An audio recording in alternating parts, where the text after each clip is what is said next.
Hello everyone and welcome to Impact Wellness. I'm your host Daria Tietzler.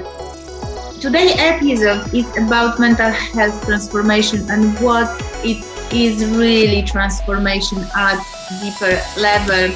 We're also going to discuss embodiment and we're going to talk a little bit about how the body and mind are connected, but why we're still having conversation about the body if we are much more than the body. Saliha Afridi is a clinical psychologist and founder of the Lighthouse Arabia. Amazing, Dr. Saliha. Thank you so much for joining Impact Wellness Podcast. So exciting to have you here. I'm so happy to be with you, Daria. Beautiful. When I saw your posts, right, you really, as I told you before we started our podcast, you're really inspiring. But what resonates from you is calmness and softness. And I know when I read a little bit about your story that your father is a person who really inspired in you so much motivation into who you are today, but also your mother, you said later on in life you have recognized that she also have impacted your life. How did you enter into path of psychology, supporting people with mental health? Because from what I'm reading is really your passion and mission. Yes. So, it's a long story, and I'm not going to tell you the whole long story. Of course. I'm sure that people will be bored, but I will just say that when I was younger, my mom used to tell me that I should never be a psychologist or psychiatrist. Because my grandfather was a psychiatrist, but he was quite a stoic man, and she found me to be way too sensitive, and she was like, you're going to bring people's problems home, then you're not going to be able to stay married, like this is just, you're going to be too sensitive, you're going to be crying more than the clients, like this is just not going to be good for you. So I remember that conversation with her when I was maybe in my teenage years, that just do anything, but don't be a psychologist. As I got older, I went to college, and in college, I took a psychology course, and I didn't like it. And so I didn't pursue psychology in my undergrad in the United States. I actually ended up doing cultural anthropology, mass communications, journalism, actually. So with cultural anthropology and this journalism type of degree, I graduated and I entered into the world of marketing. And when I was doing marketing, I was actually really well, because in marketing, you have to understand people, you have to know people. And one of the reasons I went into cultural anthropology, which is the study of cultures, is actually because I really like people, and I really like stories, and I really like to understand them. And I just found the psychology course that I took in undergrad to be too pathologizing. And I was like, that doesn't sound like a story. That just sounds like a diagnosis. Like, I'm not interested in that. So I shifted to the world of cultural anthropology and journalism and learning about stories and people. When I did my marketing, I remember I was actually quite good at it. And my father is an international business, and it does require a certain level of understanding of people and what makes them tick. And about a year and a half into that, I just was sitting in my office one day, and I thought, oh my God, what am I doing? What am I doing? Because I'm going to be selling something to someone selling something they don't need for the rest of my life. That is the definition of marketing. How do you sell someone something that they don't need? And I was like, I don't want to do this anymore. So I walked in that moment, within minutes after having this kind of revelation, I walked into my boss's office and I said, I am going to be resigning. He was so confused, and so was I. I didn't know why I was doing it, but I felt very sort of inspirited in that moment, and I just quit. And then decided to move into dentistry. I really like dentists. I like teeth. I like smiles. And so I was like, maybe I'll try that. And at that point, I was in my early 20s, and the idea of wanting to get married and having some control over my schedule was going to be important to me. So dentistry, my first job ever when I was 12 years old, was in a dentist office. And so I was just, sort of answering phones and filing and this type of stuff so I have a history with dentists in that sense.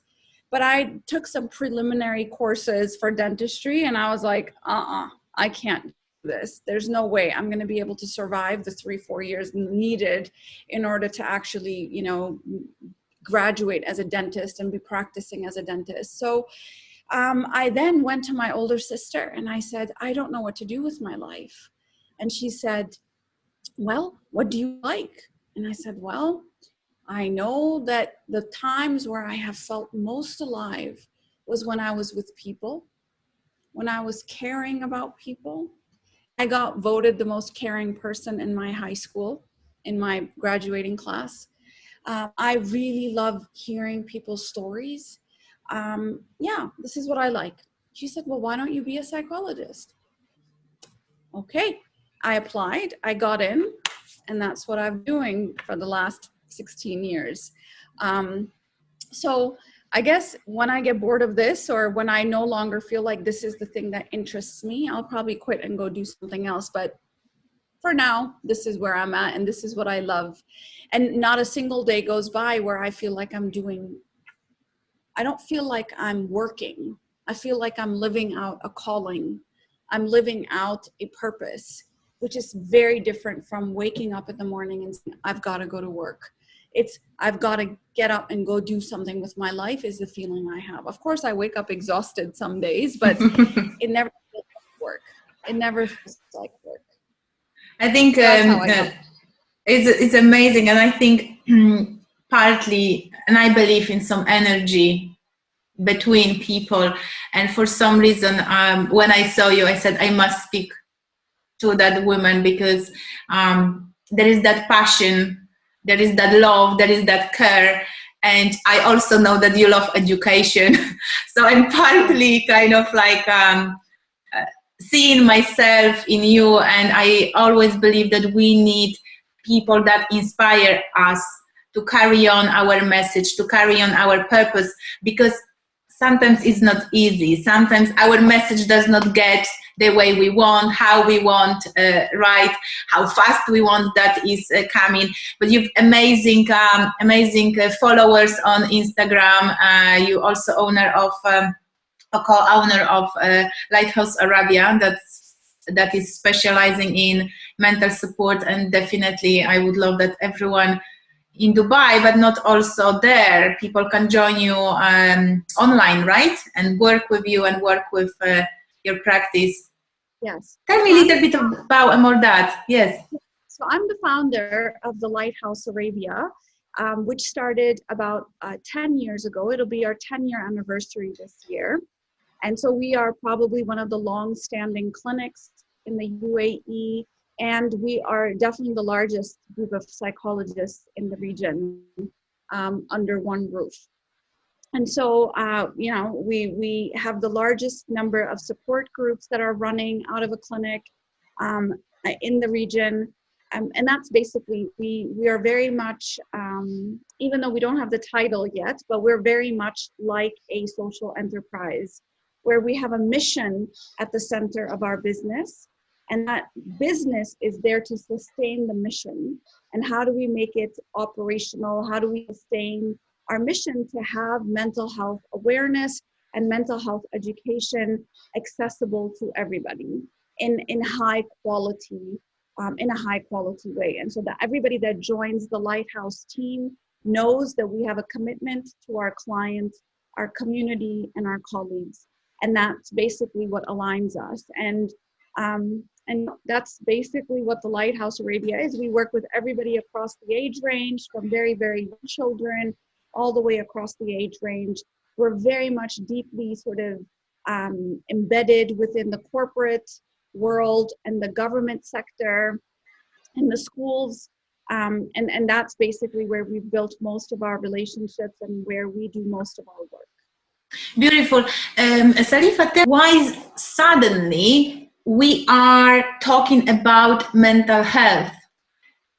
Because you couldn't see this few years ago, and now suddenly we have this explosion that mental health is important, is actually part of our wellness, part of who we are, this mind, body, spirit, heart connection. Why is this happening? Why now?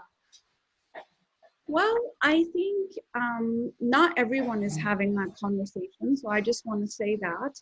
I think in the world of social media, we are having a conversation a little bit more, but I wouldn't say that it's a very sort of normal day-to-day conversation within governments in the Middle East, or within the corporate sector in the Middle East. This is not normal just yet.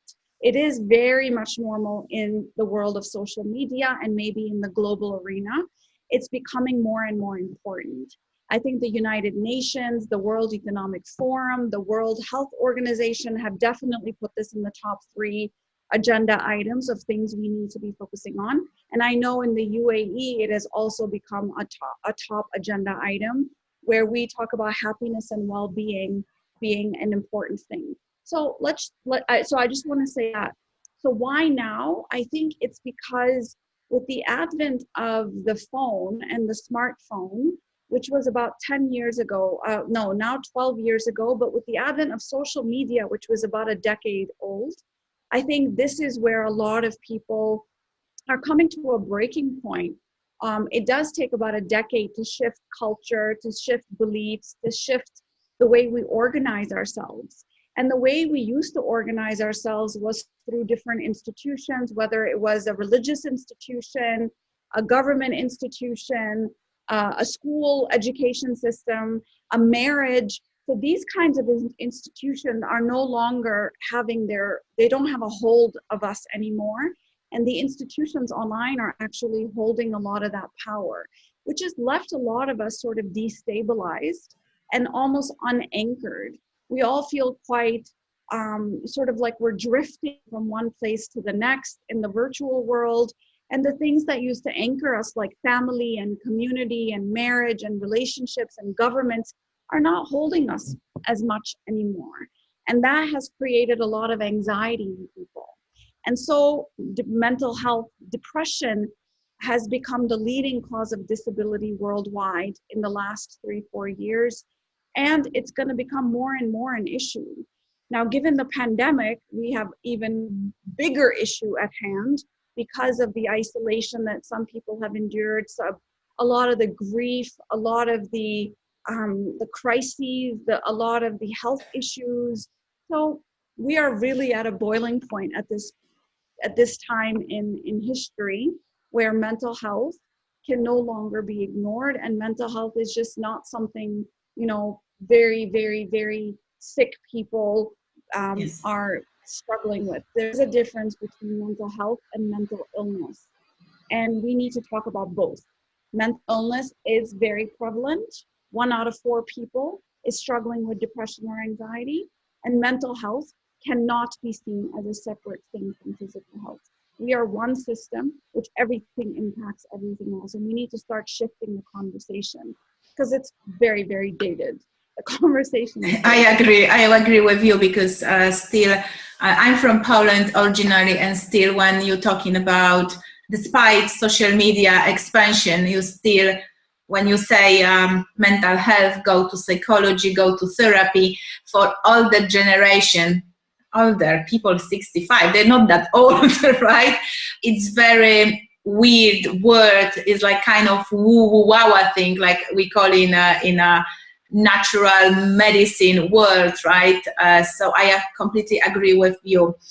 You work and you're defining very clearly your mission, and you can say that transformation of someone else's journey from perspective of mental health is your thing. At least when you're going on Instagram, you have amazing posts, many views. How do you define transformation or mental health transformation? So I really struggled with what to put on my Instagram profile, because you really got to get it right. You know, like, what is it? And I purposely, Daria, did not choose the word healing. I didn't choose the word healing because it didn't capture what I think people can do with their pain and with their struggle. Transformation actually talks about changing the nature of something. An alchemist transformed metal into gold, right? And so I believe that you can take your pain and transform it, instead of just healing it, you can transform it into wisdom. You can take your suffering and make it meaning. You can take your, struggles and make them resilient. So for me, transforming is taking something and transmuting it and changing the nature of it into something else. This is what I believe. I want. My hope is that with my content and with my with the information that I create, that people will be able to see that nothing was done in vain. And healing is important. Go heal yourself, great. But what if we took that pain and actually transmuted it into something else? I believe that you cannot heal shame.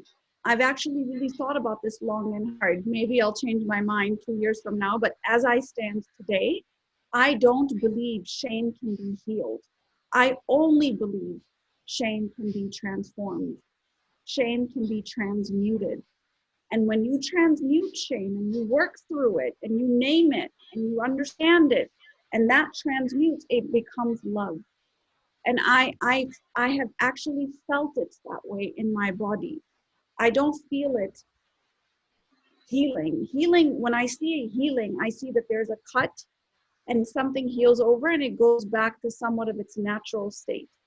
I don't experience pain, emotional pain in that way.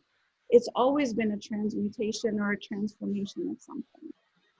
I agree with you.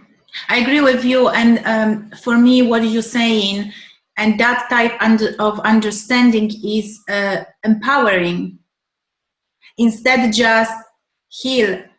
And I think that could be part of why so many people made stopping their healing journey, because they're not finding deeper meaning and purpose, how their story can transform them but also transform others, how they can impact other people's life. So I'm completely on the same path. I always would ask my clients, what is going to bring you this, right? And I went through different and difficult times, and I say I think healing started when I started to understand that I have to use this, what has been given to me in a pain form, to do something more with my life. So I completely agree with you. It's flat. It's flat if we just heal, right? Is important, as you said, but again, I believe different people will find different things for themselves, and it is about awareness on my podcast, so people can pick and choose whatever they want. Yes. I do want to be sure and clear that I know that healing has a place in that journey. There are some wounds, like, we've had some wounds that need to be healed. But and for earlier in my journey, now I'm in my 40s, but earlier in my journey, maybe that is the language that I needed. But now I realize the power of the pain.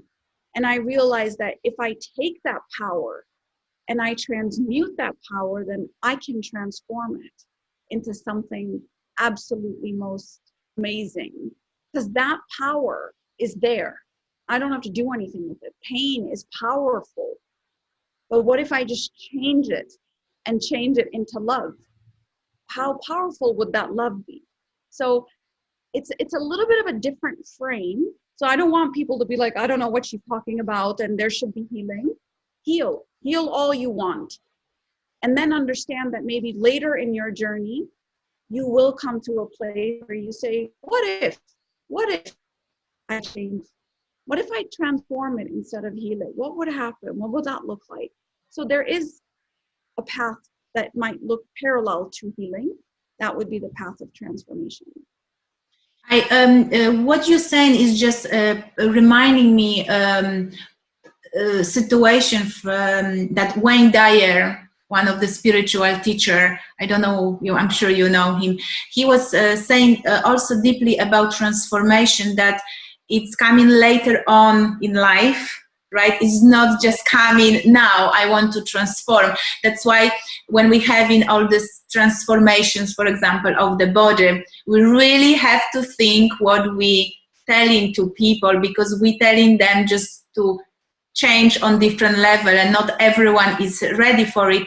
But what he said was amazing. He was basically very angry on his father, and because he did not care about his family, he left them. And then he was trying to find his grave. When he said he found it finally, he thought that he will express his anger on him in order to heal, I guess, right? But when he found, he said, something amazing happened. Came only love. I didn't want to be angry anymore on him. He just gone. He was part of my life, but he actually gave me something that I can use it to transform and move forward. And it's exactly what you were saying. That's why, again, finding the right description of what healing, what transformation means to me. I think we could talk about transformation itself, but I want to that you explain us a little bit more. What do you feel stops people from living the best of their life? As you said, live life on their terms. I mean, we are socialized from a very early age as to what we should be, what we should want, what we should say, how we should dress, what we should wear, what we should look like. I mean, every little thing has been downloaded onto us. And our journey in life is for us to actually individuate and to become an individual with their personal set of values and their personal set of beliefs and their personal agenda, to be authentic. And that's living life from the inside out. Who am I really, right? I know what everyone thinks I am, and I know what I should be, but who am I really? And that's a really difficult task if you are not connected to your spirit. And most of us are actually quite disconnected to the spirit, or we've been taught to dismiss it. And so that, if we let our spirit sort of guide us, that same spirit that told me that I can't work in marketing and I go and, the next minute I'm resigning, that same spirit has been the spirit with me my whole life. And now, only now am I realizing, oh God, if I had listened earlier, I would never have felt alone. And so getting in connection, or getting attuned to, or listening to that spirit and having that be your guide, that's what I mean by life on my own terms. I genuinely believe that, we are kind and giving and loving and generous and good human beings that care about each other, that have empathy for each other. We have mirror neurons. If you hurt, I hurt. I actually feel the pain. If something came and hit you right now, my body would hurt. This is what happens to people, even through the virtual world. And so how do we trust that? Yes. How do we just say, this is who I am, and I'm going to trust that? And these are some of the systems that I subscribe to, whether it's a religious system or whether it's a value system, whatever it is that you're doing. I think it's important that if you have a system, okay, be fine with that, but also trust the spirit. This is life on your own terms. This is authentic living for me. And that's living really from the inside out, attuned to that spirit. And how do you connect to this spirit? Because I think you're raising very important point. we are disconnected from our spirit, or we could call we are disconnected from our inner self, the voices that are not only sabotaging us, but the voices that are good in us, that are trying to guide us into what we're supposed to be. And first, we cannot connect with them, with our intuition, with our insight, right? And then secondly, we are disconnected later on from our purpose and our calling as a result of that. So how can we, some tips, tricks, biohacks? The way I would, I mean, and I have not necessarily read a book on this. I can only tell you my experience. Although the book that came the closest to this was The Soul's Code by James Hillman. And in it, he basically says that we are all born with a blueprint. We are born with a blueprint of what we are supposed to be and do in this world. Just like the acorn has the blueprint of the oak tree, or the rose, you know, the seed that plants the rose bush. In the seed is the blueprint for the flower that comes out of it, right? And each one of these flowers look different. So each one has a different blueprint.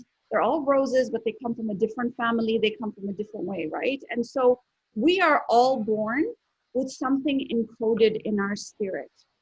And what is that? And how do we connect to that is the purpose of life, really. And the way I would do it, and well, let me first tell you what is getting in the way of us connecting to that. And that usually is this thing. That is Netflix, that is television, that is radio, that is people, that is society, it is culture, it is messages that we get, it is, you know, religion, it is all of these things that might actually be used as a way to have you change and conform to a certain way.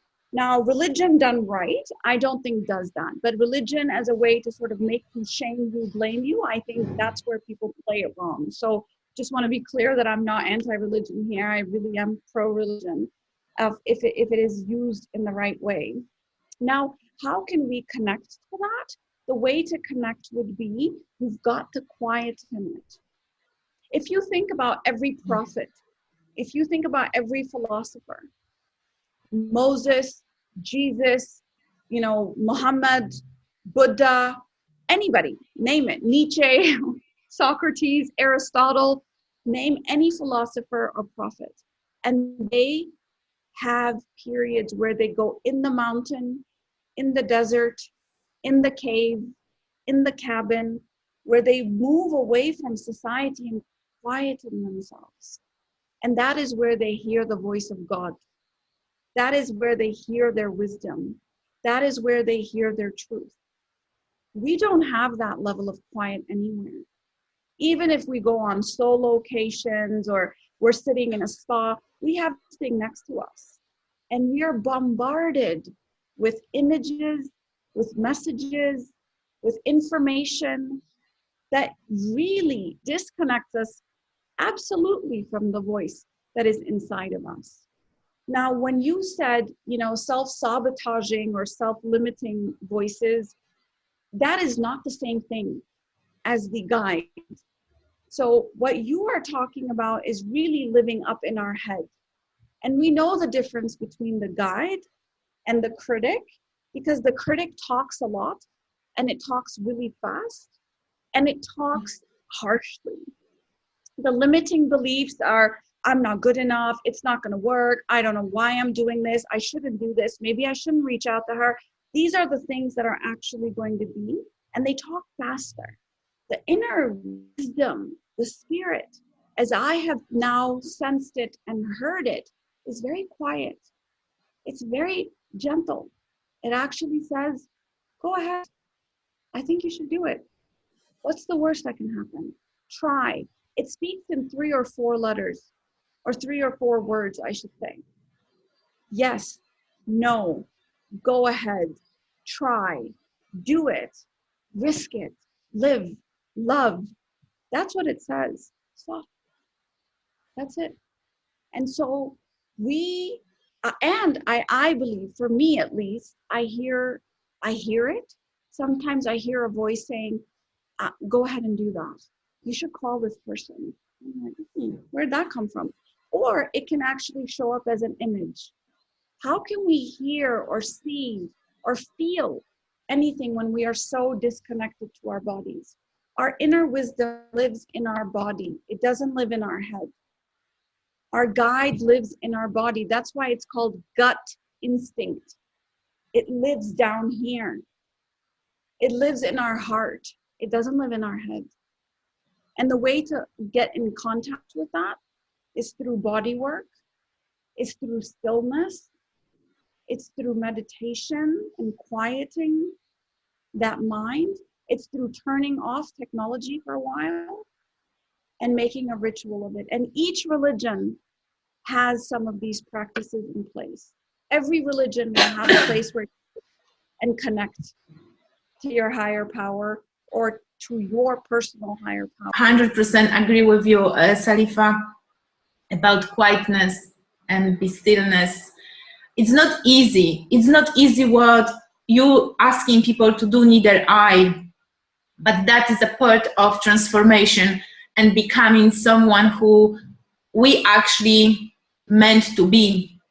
So thank you so much, and thank you for keeping patience with me here. Daria, I don't see this as a coincidence that you started coughing in that moment. I don't know. I agree with you. Even if I said was coincidence, I agree with you. That wasn't, right? Because I do also believe in connection between chakras and connection of throat and expression of yourself, and is a talk from your heart. And I feel always blessed to speak with people, and the throat is telling me you have to continue what you are doing, right? And it's just telling me the truth in that moment. But it's just, as you said, the body feels what other body feels, even we are connected via internet. That is so amazing. Salifa, you mentioned, and we'll move a little bit, you mentioned social media, and I asked you this question about imposter syndrome. You also drive from social media, partly because I also feel I sometimes have it, probably lots of times. That's why I don't appear the way I want, right, to manifest my journey, but also, and my mission, but also I know many people who I believe have their mission, and they want to speak through, and they want to speak out, and heart tells them to do this, but this so-called imposter syndrome, or whatever we call it, is blocking them, right, from moving on. What would be the advice for them? That's a tricky one.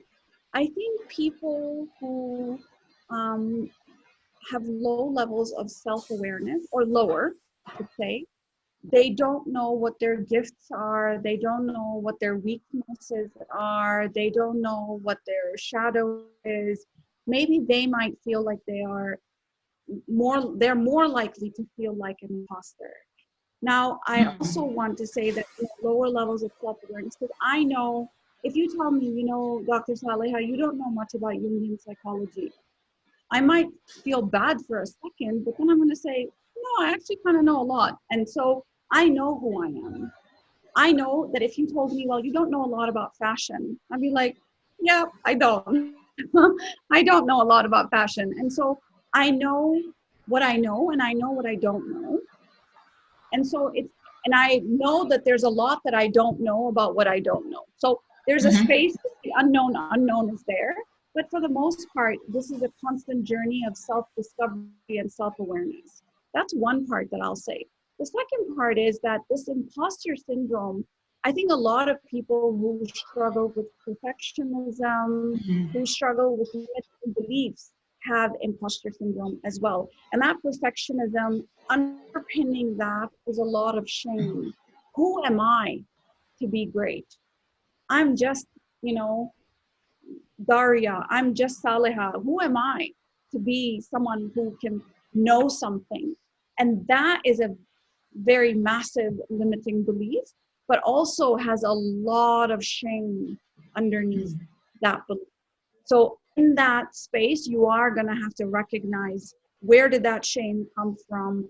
Who first made you feel that way? When was the last time you felt that way? When was the first time you felt that way?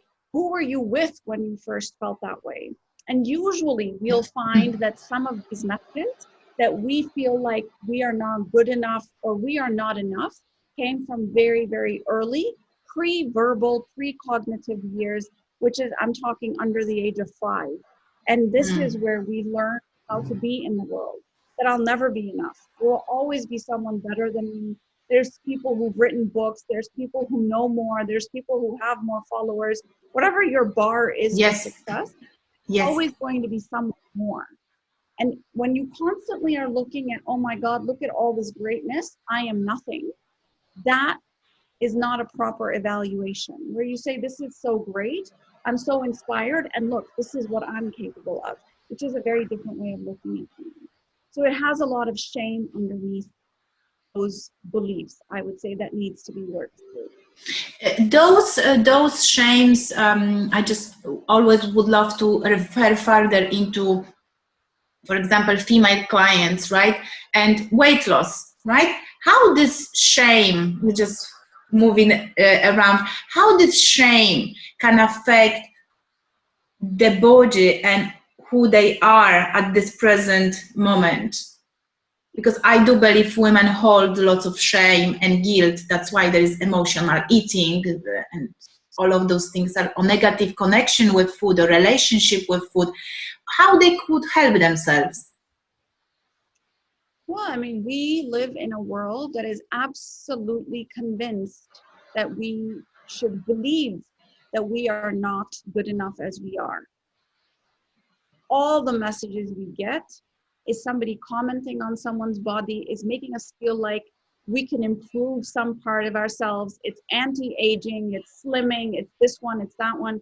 From a very early age, this is what you should look like, this is what you should act like. But the interesting thing about women, which is why 90% of the women, it's almost a universal fact that women will have some shame around their body, is because the messages are not just one. The messages are conflicting. Some people say you should be thin like Twiggy. Other people say you should be plump like Monroe. Then you should have dark hair. No, you should have blonde hair. You should have big breasts. You should have small. You should have this one. So the messages are constantly conflicting. So you never feel that you are good enough. You will never feel you are good enough because they will make sure that you don't. So you can buy their products, so you can feel insecure, so you can actually go to the plastic surgeon, so you can actually improve the things you want to sort of appear as. So shame and body image in women is absolutely linked. I have yet to meet a woman who felt she hadn't struggled with shame and body. I've yet to meet one. Right. How much do you think is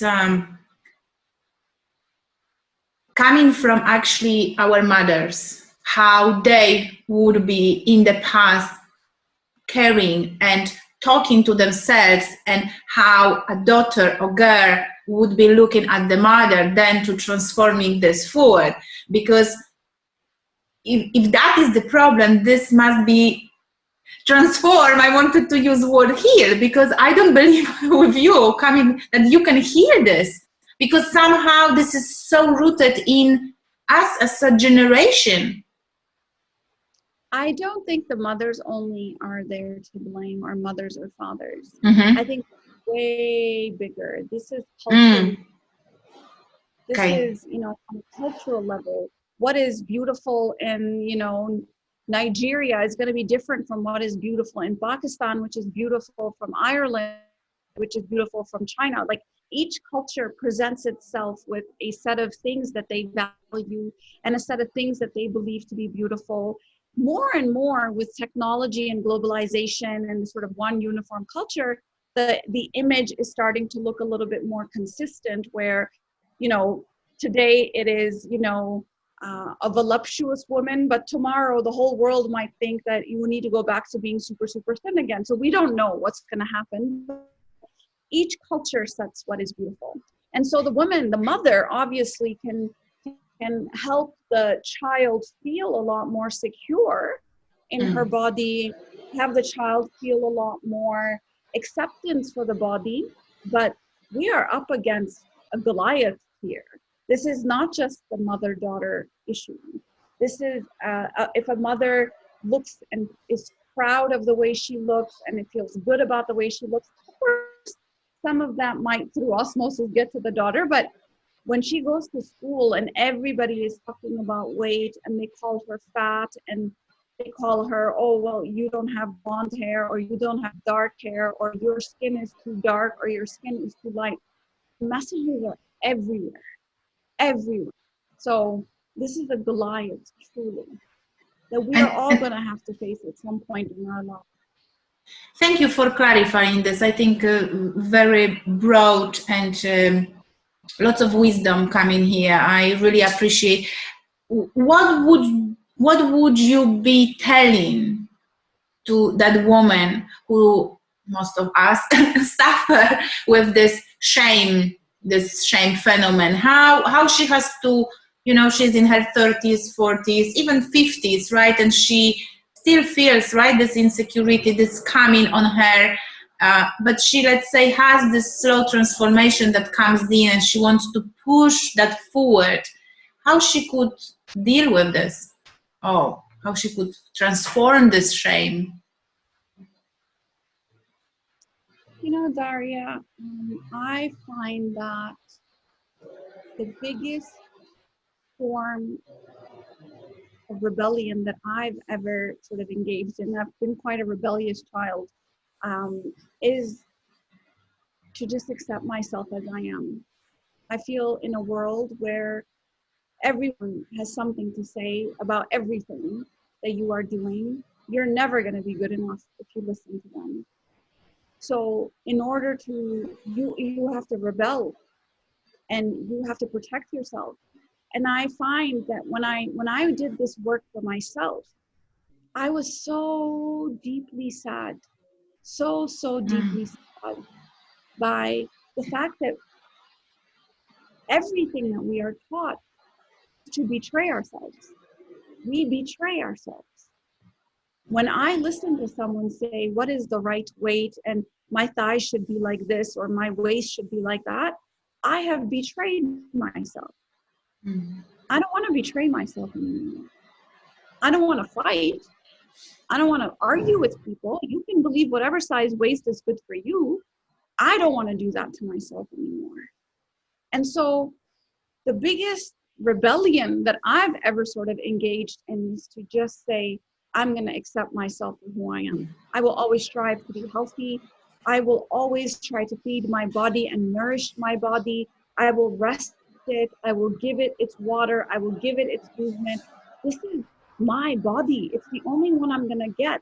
And I'm not going to let you tell me what is good for it and what is not. And how it should look and who are you to decide what I should look like? Who are you to decide that? No, I'm sorry, you don't get to decide that anymore. So it's taking that power back and saying, I will decide and I will accept. And I'm not going to listen to you about this anymore. I will not let you define me. I also think that, one of my favorite quotes is, remember who you are. Remember who you are. It's from The Lion King. Remember who you are. You are not a body only. You are a body also, but my God, you have a heart, you have talents, you have skills, you have love, you have a calling, you have a purpose. Please remember who you are and live from that space rather than, should I get, Botox and should I, no, please do not reduce yourself to an object. You are much bigger than that. Much bigger than me. Yeah, I love what you're saying, because lots of females in our audience who I believe is going to listen the podcast, but also this affects men, also that body and the way they see themselves and what they can do with. But when you're looking from perspective of everything what you said, they generally were not bombarded. You cannot do this, you have to look like that, you have to look like that. That's why they are driving for a higher job position. Even they may have worse prep than exactly the same candidate, but female. That's why it's so important what you are saying, because this I've been in this body work and health and fitness for the last 15, 16 years. And I also see how this got changed, but I'm not sure if what is happening is good, because there is more obsession about eating, more obsession about being healthy. And I started to question if what we're teaching people is right, because telling someone under eat and exercise more, and I'm coming back to that because that's what you see on social media. This is not coming from nowhere. That's why all what you're saying is important. Just you are not just your body, you are what is inside you, what you can do with the gifts you have in. But many women actually, when they come into me with this weight loss, they disconnected. They just scale calories and sometimes maybe the clothes size I want to fit in. This is the way they measuring themselves. Yeah. What is your observation about, if we can discuss this few seconds more about what's happening with this body image, the health, the way we see in wellness, the way all of this is kind of coming together right now? What is your opinion? I hear what you're saying. I hear you saying that we're still talking about the body. Now we're talking about body positive and body love and body this and body that, but we're still talking about the body in the end. Why are we still talking about this? Why are we not talking about other things that we're... Yes. Even if it's body love, it's still the body that we're talking about. So I think, again, putting pressure on people, again, putting pressure on women that maybe I should be eating healthy and maybe I should be eating clean and maybe I should be vegan, and maybe it's still concerned with something that other than who you truly are. So I get that. I also think that, it's about the intention with which you do it. For sure, I know this now. I exercise, right? I exercise 3, 4, 5 times a week. But I do it because it makes me feel good. I do it because I feel like I'm loving my body at that time. I'm giving it what it needs. It releases endorphins. It makes me feel like I'm good in my body and good in my head. It does all sorts of good things. So I go and I do it because I feel like I'm caring for myself. Another person might be in the treadmill next to me at the gym, but she's doing it to lose weight. She's doing it to fit into a certain set of whatever. Like that, the intention with which you do something is going to determine the energy that is released or the frequency your body is going to operate at. I can be vegan and someone else can be vegan. What is our intention here? I want to be clean of certain energies for a month or a year or whatever people do. I want to only nourish my foods with, I'll only nourish my body with foods that are of the earth. Okay, intention. What is your intention? And if it's coming from a place of I'm not good enough, then you are still betraying yourself. But if it's coming from I am so good and I want to love myself through this, then you are in a different place. Yes, and I think many women are in that place. I'm not good enough, and unfortunately, they connect in their body with "I'm not good enough," and it's a journey to change this and shift that. I think that I took from one of your posts. What is a dinner of truth? A dinner of truth is actually where people, you invite someone that is close to you.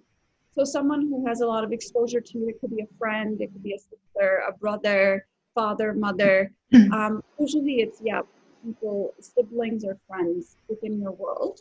It could also be a colleague that's been on the team with you or something.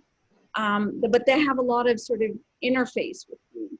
And the dinner of truth is where you ask them to come out to dinner and you say, I want you to tell me something that I can improve about myself or something that annoys you about me.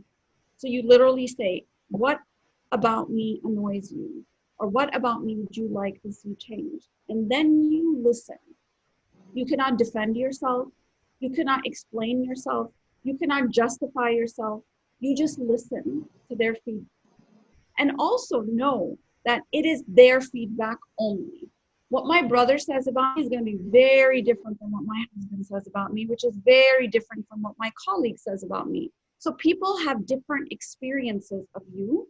And what you are gathering is what is this person's experience of me?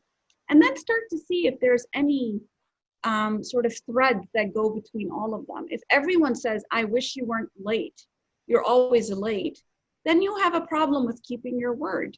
And then there's trust issues that come into play. So you are not trustworthy.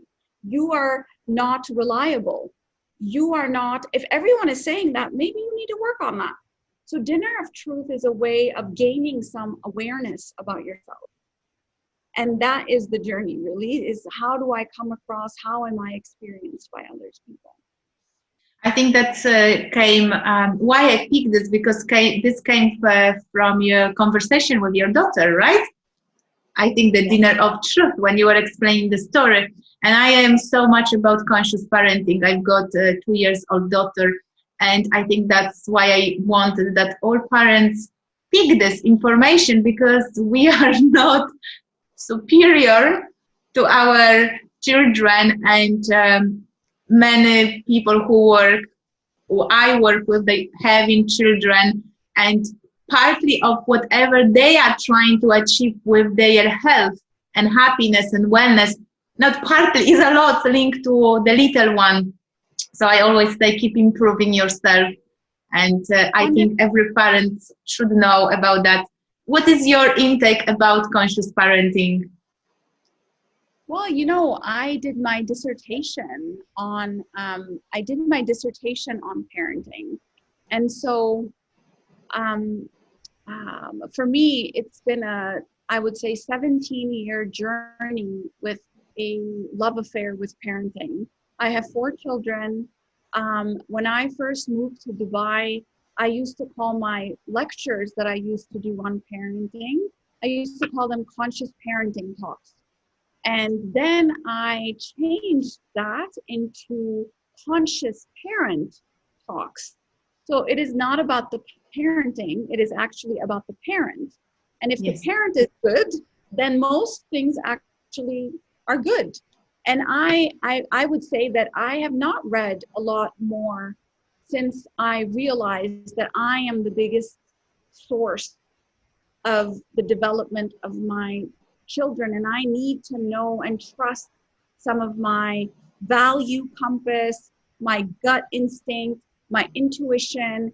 I need to be anchored in values like honesty, authenticity, and that goes for them too. So if my daughter is authentically believing something, then I need to guide her, I need to coach her, but I need to be able to give her that permission for authenticity. So that's I've had a very long journey with parenting and conscious parenting. And I would hope that my children know that I come to them with a level of humility, that I don't know what I'm doing in today's world. I'm doing the best I can, and I'm letting my values be my compass. And I am fallible.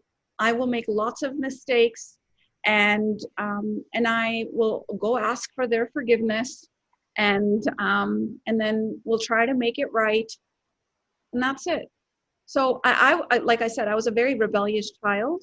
And so I think my kids, they don't have anything on me on that front. And so I think we're doing okay. Yeah. But yeah, that's the only way to be. That's the only Beautiful. I hope, maybe I didn't know that you had that huge experience in children and parenting, and mostly about parent, as you said. Maybe one day we can record some podcast about that, because myself and my husband, we are very much into development of parents rather than children, but for good of children. And as you said, I do believe there is not enough awareness. We are still living in this old-fashioned way that parent is always right and kid has to listen. And I think once I become parent, I started to see more how I change myself. And I do believe, and that comes from one author of Conscious Parenting book, we are parenting the children or child that is in front of us without comparison to the other one, and we just have to adapt. But as we discussed, you have to work on yourself. You cannot just throw on them because they are observing you. And yes. Parenting, yes. I know parenting is an inside job. So you cannot parent, people who think they're parenting by working on their child, they're probably going about it very differently. It seems counterintuitive to work on the parents, but parenting absolutely is an inside job. Yes, 100%. I hope that all parents hear this and they're going to join Lighthouse Arabia for more support with that. One of my last questions is how to find your calm when the storms arrive. This is the same way that you would connect to your spirit. You need to know your anchor point. You need to know where that sits inside of you. Some people say their anchor sits in their heart. For me, the anchor sits in like the third chakra area. Between the second and the third, I feel that is the place where I need to be grounded. You need to practice finding your calm when you are calm. So when the storm hits, you're ready for it. You know, a sailor has to sail many, many, many times before he goes and gets hit by a storm. You're not just going to get in the sailboat and go driving into the storm first day. So you constantly have to practice meditation. You constantly have to show up for yourself, connect with yourself, connect with yourself, connect with yourself. And then when the storm comes, you'll be ready because you have a neural pathway and a muscle to actually be able to do some of the things you need to do.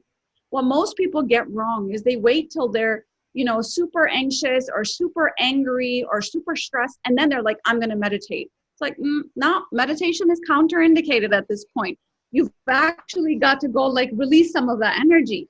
But if you practice before, if you have a way of life where every single day you meditate, then first of all, you will be calm. So the storms are not going to be as loud because your amygdala actually shrinks as a way of meditation, from meditation. And when the storm really becomes big, you will know how to connect to your spirit very quickly. I think way of life. I think exactly, way of life, and do not wait until storm comes, because then it's too late. Then you go into food, into alcohol, into cigarettes, into all the other addictions that are calming brain in that quick way. So you're able to release yourself. That's so beautiful. I think there is so many more topics we could touch. That's why I was a little bit jumping to pick your brain, Saliha, from different angles. Guys, definitely you have to go to Instagram, right? How can we find you, Saliha, and all your wisdom? It would be online at Instagram at Dr Saliha Afridi is my handle, and that's where you can find me. Fantastic. Thank you so much. Once the podcast is released, I definitely let you know. Thank you to everyone for listening. Impact Wellness, and this month we discussed mental health, and as Saliha said, meant to be this month, right? Recording next time I'm recording with Dr. Russ, who also specializes in Alzheimer, in mental health, and also in neuroplasticity and stress and how everything impacting our brain. It's just a spirit path, Saliha. So thank you so much once again for joining Impact Wellness Podcast. Thank you so much. Take care.